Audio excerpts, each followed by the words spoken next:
Queremos te louvar nessa manhã, salmodiando a ti, Senhor.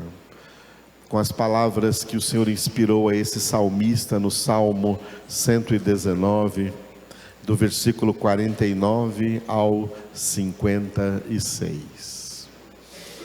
Em nome de Cristo Jesus. Aleluia. Glória a Deus. Como hoje é um dia especial da ceia do Senhor, eu quero convidar vocês, os que puderem, não tiverem nenhum problema de saúde, a lerem de pé comigo esses versículos, do 49 ao 56, invocando o nome do Senhor. Juntos. Lembra-te da promessa que fizeste ao teu servo, na qual me tens feito esperar. O que me consola na minha angústia é isto, que a tua palavra me vivifica. Os soberbos zombam continuamente de mim, todavia não me afasto da tua lei. Lembro-me dos teus juízos de outrora e me conforto, ó Senhor.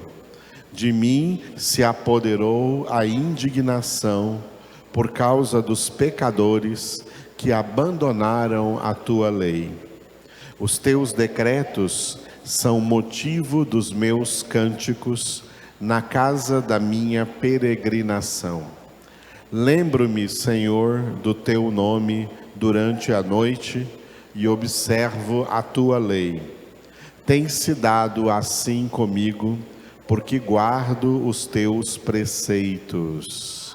Amados e amadas, nesta manhã nós vamos meditar num versículo desse salmo que chama a palavra de Deus de, repita, lei. Amém? Toda a palavra de Deus é a lei de Deus. E nós temos que sempre nos lembrar de duas coisas importantíssimas em todo o contexto bíblico. E no contexto do maior tema da Bíblia, que é a nossa salvação. A maior doutrina bíblica, em termos de conteúdo, é a doutrina da salvação. E tem duas coisas para se entender dentro da salvação, que a gente resume com duas palavras. Eu vou dizer as duas palavras e vocês repitam comigo. Lei e graça. Glória a Deus. A lei e a graça. Muito cuidado, porque tem hereges pregando por aí já há algumas décadas que nós não estamos mais no tempo da lei, nós estamos no tempo da graça. Essa pregação está errada. As pessoas que falam isso, elas querem dizer que antes de Cristo estava no tempo da lei, e agora depois de Cristo está no tempo da graça. Há um grande erro nessa pregação. Todo o tempo, desde antes de Cristo até agora, depois de Cristo e até o fim da história da humanidade, todo esse tempo vigoram juntas a lei e a graça. Quando Jesus veio, ele não disse assim, olha, agora que eu vim, eu cancelei a lei. Não, ele disse, eu não vim revogar a lei. Eu não vim revogar a lei. A lei continua. A lei permanece. Todo tempo é tempo da lei e tempo da graça. Se o Antigo Testamento, antes de Cristo, a antiga lei, a antiga aliança, era o tempo da lei e não era o tempo da graça, então ninguém foi salvo. Abraão não foi salvo, Daniel não foi salvo da cova dos leões, mas não foi salvo do inferno. Os 3 jovens da fornalha foram salvos da fornalha, mas não foram salvos da condenação. Se aquele tempo era o tempo da lei, debaixo da lei, todo mundo é condenado, não tem desculpa nem justificação para ninguém. Ninguém é justificado pela prática da lei, porque a função da lei não era salvar. Se antes de Cristo era o tempo da lei, misericórdia, porque aquele povo todo foi condenado. Se não havia graça, porque não era o tempo da graça, era o tempo da lei. E agora, se é o tempo da graça e não é mais o tempo da lei, então o reino de Deus que Jesus pregou é um governo anárquico. Se não tem lei, é uma anarquia. Se não tem lei, então quer dizer que nós somos salvos pela graça e cada um pode sair por aí fazendo o que bem entender, porque não tem lei nenhuma a ser obedecida. Está correto isso? Então a lei permanece. Deus não é um Deus de desordem, é um Deus de decência e ordem. Porque Deus dá ordens. Deus gosta das coisas ordenadas e não desordenadas. Sem lei, tudo é desordenado. Portanto, em todas as épocas, em todos os tempos, permanecem juntas, trabalham juntas a lei e a graça. No Antigo Testamento, a lei estava funcionando, mas a graça também estava. No Novo Testamento, a graça está funcionando, mas ela não anula a lei. A lei continua valendo. Todo tempo é tempo da lei e tempo da graça. Não tem essa história que passou o tempo da lei e nós agora estamos no tempo da graça. Todo tempo é tempo da lei e tempo da graça. Isso aqui emana de todo o contexto, não de um ou outro texto, mas de todo o contexto da Sagrada Escritura, nos seus 66 livros, para o nosso entendimento. O que muita gente não entende são as funções diferentes de cada uma dessas duas coisas: a função da lei e a função da graça. A função da lei não é salvar. Por isso que está escrito: a letra mata. Qual é o sentido da letra mata? É que a lei puramente, sem a graça, ela opera a plenitude da justiça de Deus sobre o pecador. O salário do pecado é a morte. Pela lei, todos seriam condenados, porque pela prática da lei, ninguém pode ser justificado. Portanto, qual é a função da lei? Antes de Cristo, a função da lei era convencer o homem do pecado. A lei é boa, a lei é justa, a lei é santa, mas quando ela se encontra com o homem injusto, com o homem pecador, esse homem pecador, por mais boa vontade que ele tenha, por mais que ele se esforce para praticar a lei, ele não consegue praticá-la em toda a sua extensão e em toda a sua profundidade. Se um homem conseguisse fazer isso, seria o suficiente para Deus não precisar enviar seu filho Jesus. Porque se aquele homem conseguiu, então todos também podem. Nenhum consegue. Nenhum consegue praticar a lei nessa terra com toda a perfeição.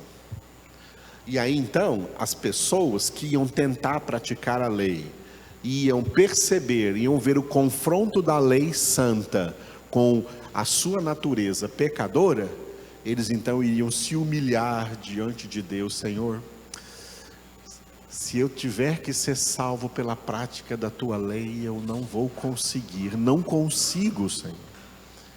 Eu só vou ser salvo se o Senhor tiver misericórdia, compaixão e ser gracioso para comigo. Aí, invocando o nome do Senhor assim, todo que invocar o nome do Senhor será salvo pela graça. Pela graça. Depois que Jesus veio, tá? A lei mudou de função. A função da lei não é mais convencer o homem do pecado. Agora tem outra realidade. Agora, Jesus disse que quem convence do pecado é o Espírito Santo, não é a lei. O Espírito Santo convence do pecado. O primeiro contato do Espírito Santo com um pecador não é convencendo esse pecador que Deus o ama. É convencendo esse pecador do seu pecado. É mostrando a ele o seu pecado, para que ele então receba o arrependimento e se humilhe, se quebrante diante de Deus, e aí a graça age perdoando essa pessoa. Uma vez perdoada, essa pessoa convertida agora, ela tem a lei diante dela, mostrando para ela que ela tem que ser santa, que ele tem que ser santo, e ele tem que percorrer esse caminho de santidade. Mas a lei está lá na frente, mostrando a santidade. Para chegar até lá, a santidade, precisamos da santificação. E a palavra de Deus, apesar de ter caráter de lei, caráter legal, ela é poderosa para purificação, ela é poderosa para libertação, ela é poderosa para santificação. Para purificação, João 15:3, vós estáis limpos pela palavra que eu vos tenho falado. Então, apesar de a palavra ser a lei de Deus, ela tem o poder de purificação. De libertação, João 8:32, e conhecereis a verdade, e a verdade vos libertará. A palavra de Deus é a verdade, e apesar dela ter caráter legal, de ser a lei, tem poder de libertação. E Jesus orou por nós em João 17:17. Pai, santifica-os na verdade. A tua palavra é a verdade. Apesar da palavra de Deus ter caráter legal, ser a lei de Deus, ela tem poder de santificação. Jesus é essa palavra viva e eficaz. Por isso ele disse em João 15:5, sem mim nada podeis fazer. Precisamos da palavra, precisamos da lei, e a lei trabalha em nossas vidas juntamente com a graça. Pela graça recebemos o perdão que nós jamais mereceríamos, e pela lei recebemos a santificação, sem a qual ninguém verá o Senhor. Por isso, aprendam isso bem claro nessa manhã, porque tem uma multidão de crentes que não sabe de nada disso, incluindo pastores que também são ignorantes. Tem pastores piores que muitos crentes no conhecimento, não sabem nada de palavra de Deus. O povo está perdido com esses pastores cegos guiando outros cegos, ensinando coisas erradas para as pessoas. Já passou o tempo da lei, agora estamos no tempo da graça. Que passou lei o quê? Jesus não veio revogar a lei, ele mesmo disse isso. A lei continua agindo juntamente com a graça. A graça tem a função de salvar, mas a lei tem a função de santificar. E sem santificação? Sem santificação se perde a graça. Sem santificação, como Paulo disse aos Gálatas, da graça decaístes. Se tira a lei, se perde a graça. Se quer a graça, precisa também da lei. Amém? Que bom, né? A gente poder entender essas coisas dentro da palavra de Deus. Dentro desse nosso parágrafo, nós vamos ficar hoje com o versículo 51, cujo título é, diga, obediência à palavra. Se a palavra tem caráter legal, então lei é para ser obedecida.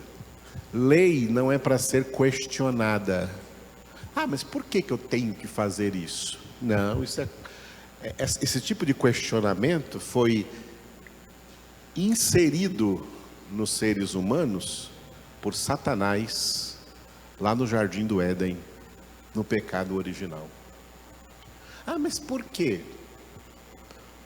E desde criancinha os seres humanos são desse jeito. O pai e a mãe dão uma ordem, mandam alguma coisa. Mas por que eu tenho que fazer isso? Ué, porque eu sou seu pai, estou mandando, vai lá e faz. Mas por quê? Não tem porquê não, porque eu estou mandando, vai lá e faz.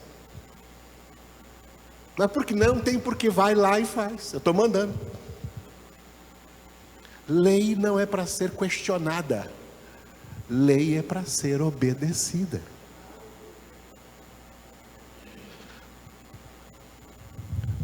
O pior elemento que acontece, né, o mais difícil, pior que eu quero dizer, o mais difícil que acontece na obra da nossa santificação é aprender a ser obedientes.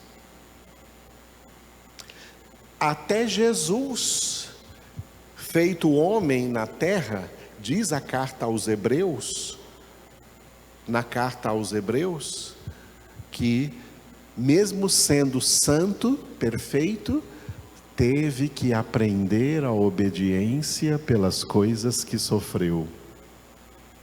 Se Jesus, uma vez feito homem, como homem, teve que aprender a obediência, ele que não tinha pecado, e nós, hein? E nós? Precisamos de uma universidade vitalícia para aprender a obediência. Quem obedece não erra. Toda desobediência incorre em erro, e esses erros têm consequências que poderiam ser evitadas se tivesse tido obediência. Quem obedece não erra. Jesus não errou porque foi obediente em tudo, até a morte e morte de cruz. Quem é obediente não erra. Aleluia. Que o Senhor nos ensine a obediência. Nenhum de nós, nem eu e nenhum de vocês, ninguém na terra, por mais que já alcançou algum nível de santificação alto, ninguém é perfeito na obediência. Nós sempre deixamos a desejar na obediência. Por isso, a graça continua agindo, para que pelas misericórdias de Deus, não sejamos consumidos. Mas até a hora de entrarmos na glória, essa desobediência interna, essa rebeldia interna grudada em nossas almas, tem que desgrudar, tem que sair daí. Ao completar a nossa santificação, não teremos mais nenhum resquício de rebeldia, de desobediência contra Deus, contra a sua palavra. É aí que o Senhor quer que a gente chegue. E até lá, até que a gente chegue, Ele tem paciência, Ele é longânimo para conosco, Ele nos dá oportunidade cada dia é uma nova oportunidade para aprender a ser mais obedientes ao Senhor, seguindo um modelo maravilhoso que Ele nos deu, Jesus. Jesus é o nosso modelo de obediência. Jesus é o nosso referencial de obediência. Oh, aleluia. Muito bem, então esse é o nosso tema importantíssimo dentro da nossa santificação, portanto dentro da obra da salvação, agindo juntas, lei e graça. Na nossa Bíblia em português, aí nós temos: os soberbos zombam continuamente de mim, todavia não me afasto da tua lei. Leiam vocês bem forte.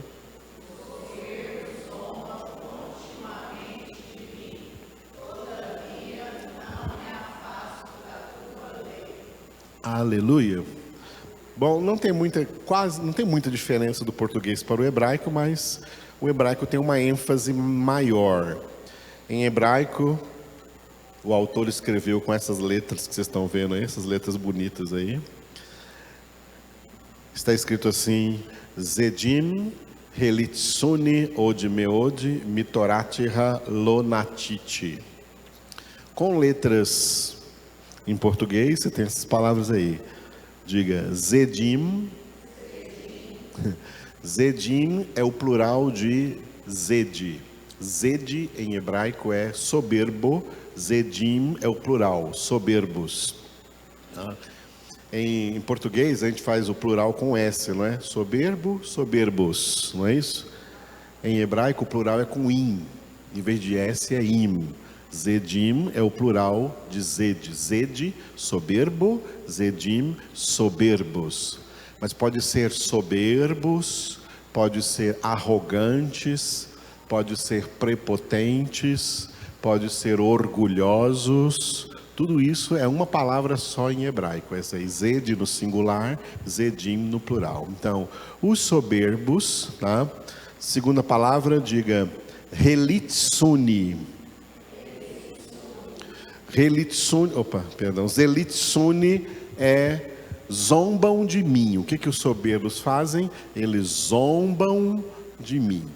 O homem de Deus que compôs este salmo está declarando diante de Deus, né, uma realidade que ele sofre, que é a mesma realidade de todos os que verdadeiramente pertencem a Deus e querem ser obedientes à sua palavra. Eles serão no mundo objeto de escárnio, objeto de zombaria. Portanto, os soberbos que zombam das pessoas que são de Deus são os mesmos escarnecedores em cuja roda nós não nos assentamos. Os escarnecedores, os soberbos, é a mesma coisa. Então, Zedim helitsuni, os soberbos zombam de mim. Agora tem duas palavrinhas bem pequenininhas ali, né, com o hífen no meio. Diga od meod. Esse od ali, só duas letrinhas, em português é uma palavra grande, é continuamente. Olha, em português é mais difícil, olha o tamanho dessa palavra, continuamente. Em hebraico só duas letrinhas, od, continuamente, e meod é fortemente. Os soberbos zombam de mim continuamente e fortemente. Ou seja, a zombaria que nós sofremos da parte do mundo, o escárnio que nós sofremos da parte do mundo é contínuo. Não tem trégua, ele não acaba nunca. E ele é forte, é uma zombaria forte, é um escárnio forte. O mundo verdadeiramente nos odeia, e nós temos, né, na caixinha de promessas, uma promessa de Jesus, lá em Mateus 24. Eu prometo para vocês, vocês serão odiados de todos por causa do meu nome. Receba essa promessa de Jesus para a sua vida. Sereis odiados de todos por causa do meu nome. Então, Zedin relitsoni ode meode, os soberbos zombam de mim contínua e fortemente. Continuamente e fortemente.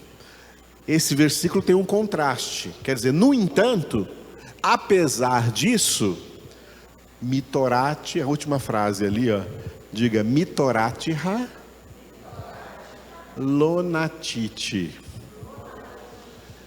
Da tua lei, mitoratiha é da tua lei. Olha que dentro dessa palavra aí, mitoratiha, tem a palavra Torá. Está vendo a palavra Torá aí dentro? A palavra Torá aí dentro de mitoratiha é a palavra lei. Mitoratiha, juntando tudo, é da tua lei. Da tua lei, Senhor, falando com Deus. Lo é não. Lo é como diz em hebraico não. E natiti é o verbo desviar. Aqui em português eles usaram o verbo afastar. Não me afasto da tua lei. Aqui em hebraico ele disse: da tua lei eu não me desvio. Ou seja, ele está dizendo: podem zombar de mim continuamente e fortemente, podem escarnecer de mim continuamente e fortemente, mas eu não vou me desviar nunca da palavra de Deus. Eu não vou me desviar nunca da tua lei. Eu não vou me desviar nunca da tua verdade. É assim que pessoas de Deus se comportam. Então, a tradução, mais fiel ao texto seria essa daqui que vocês estão vendo agora aí, ó. Os soberbos zombam de mim contínua e fortemente, da tua lei eu não me desvio. Diga.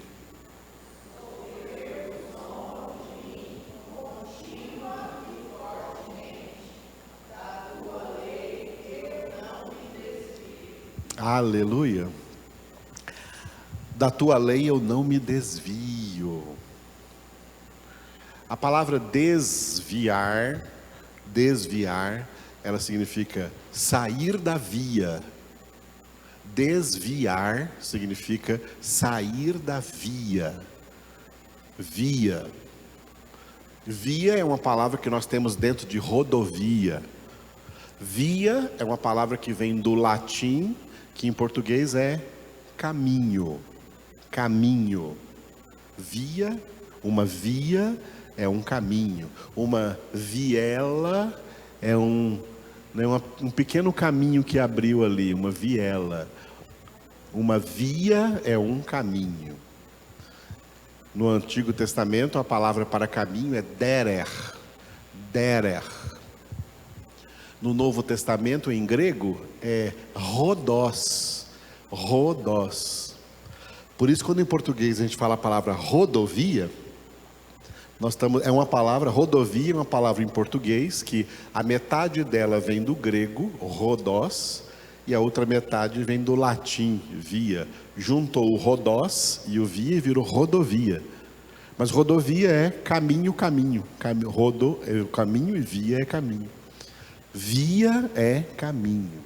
O verbo desviar é sair do caminho. Sair do caminho.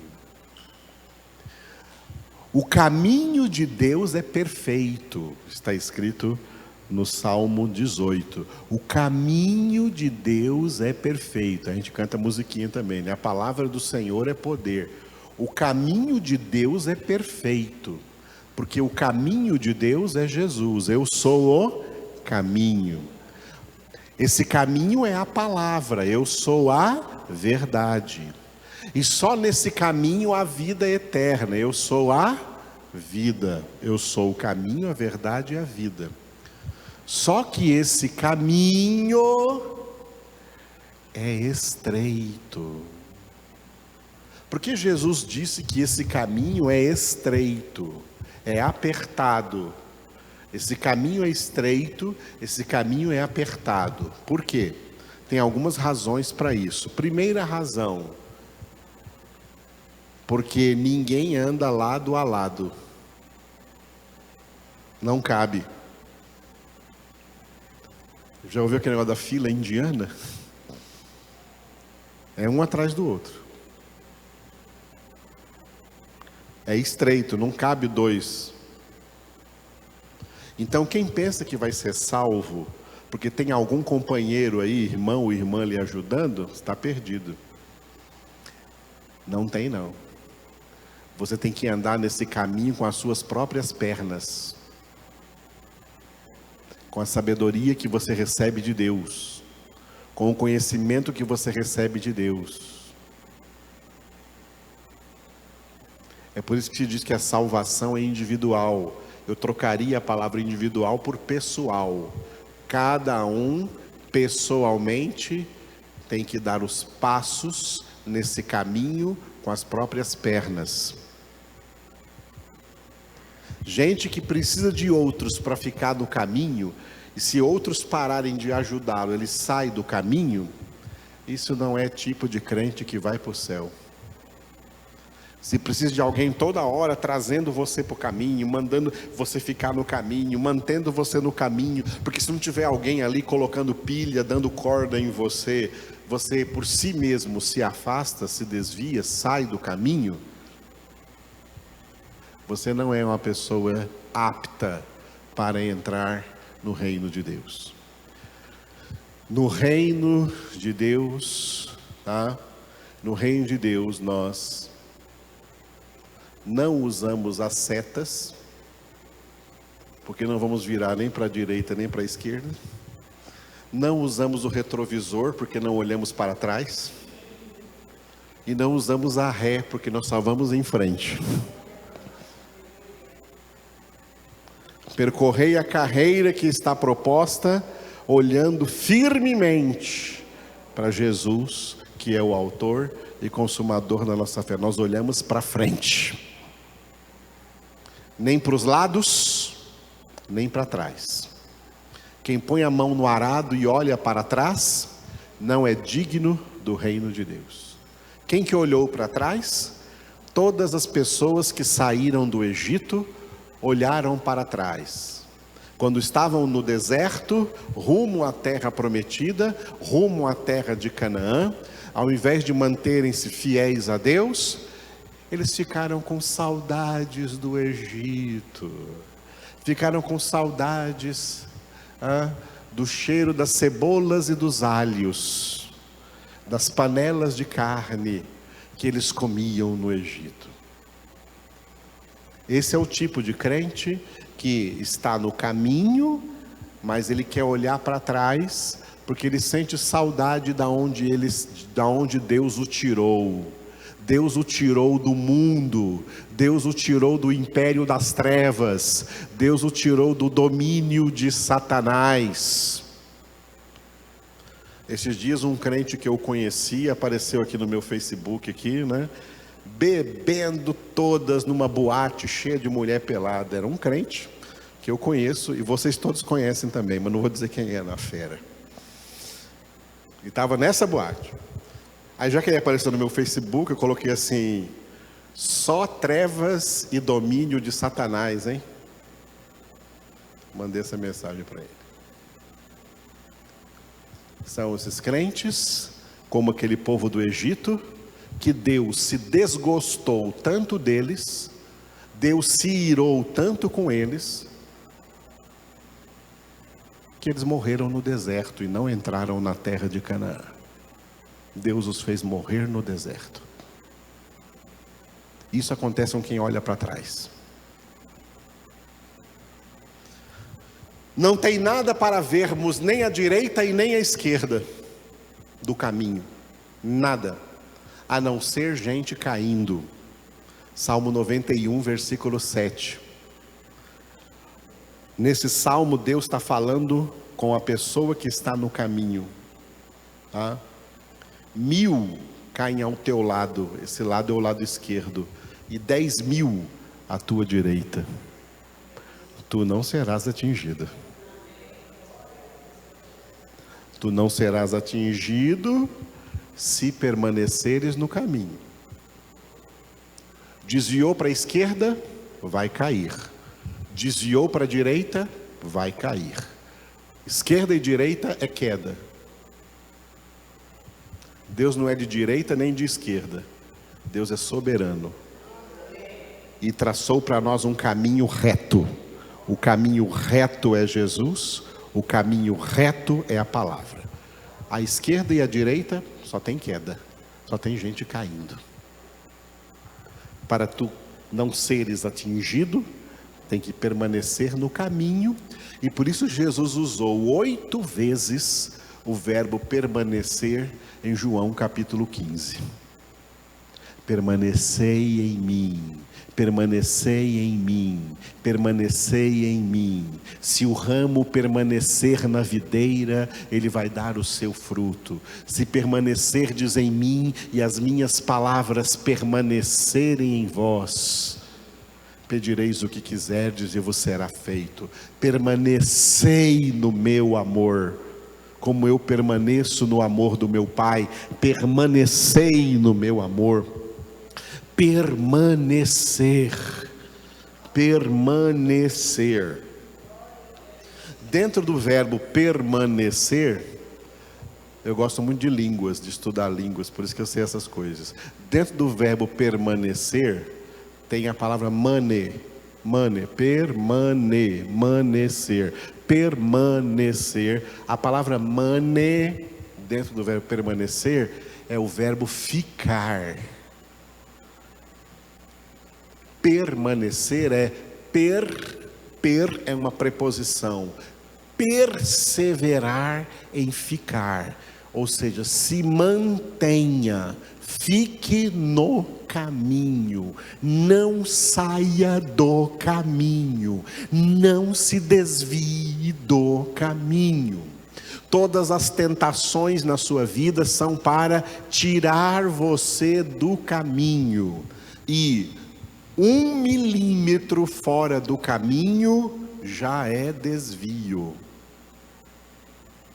1 milímetro fora do caminho não é mais caminho, é beira do caminho.